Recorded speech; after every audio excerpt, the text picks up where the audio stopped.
মাস দুয়েক আগে নাটকীয় পরিস্থিতিতে দিল্লিতে আসা বাংলাদেশের ক্ষমতাচ্যুত প্রধানমন্ত্রী শেখ হাসিনা এখনও ভারতেই অবস্থান করছেন বলে জানা গেছে।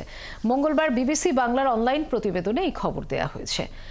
দিল্লি থেকে বিবিসি বাংলার সংবাদদাতা শুভজ্যোতি ঘোষ জানিয়েছেন, তিনি দুদিন ধরে বিষয়টি নিয়ে ভারতের পররাষ্ট্র ও স্বরাষ্ট্র মন্ত্রণালয়ে একাধিক সূত্রের সাথে কথা বলেছেন। তারা প্রত্যেকে নিশ্চিত করেছেন শেখ হাসিনা আগের মতো এখনও ভারতেই অবস্থান করছেন, তবে তিনি দিল্লিতে ঠিক কোথায় আছেন তা আনুষ্ঠানিকভাবে কখনো জানায়নি ভারত।